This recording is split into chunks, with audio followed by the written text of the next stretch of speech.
Okay, we are at the head of the Apalachicola River, and looking north there's the Woodruff Dam, the old bridge, the Victory Bridge, road bridge, I think built in the 1920s, and the modern Highway 90.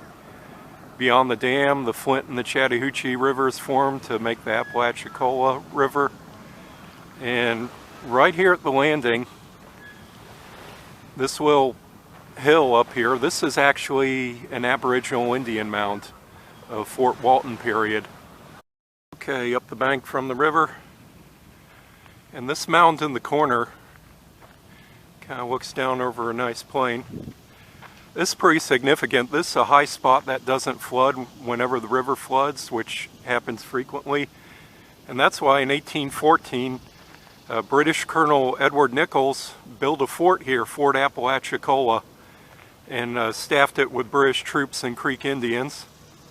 It was after the Battle of Horseshoe Bend, but obvious with this fort here and Negro Fort down on the south end of the Apalachicola River, the British were trying to close off river traffic to the Americans so the Americans would not be able to come up and down the Apalachicola River.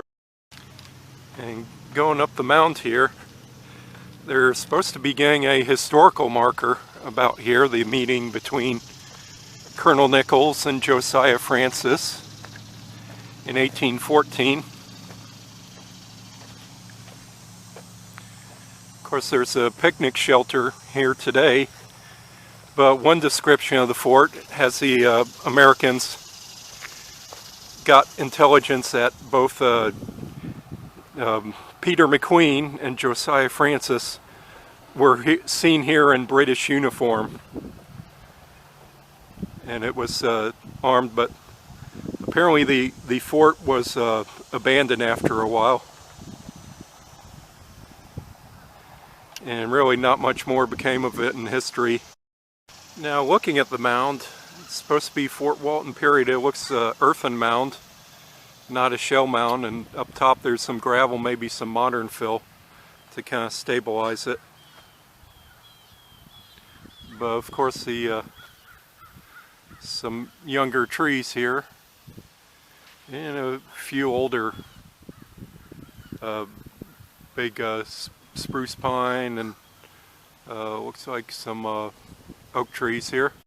The sign here says this is the last of 7 Indian mounds that are built in the Fort Walton period, used as a residential mound.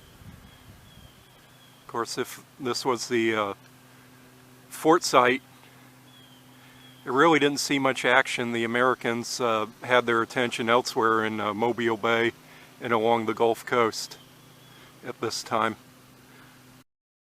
So under these magnificent oaks in the park is the fort site, an Indian mound. Fort site dates from exactly 200 years ago.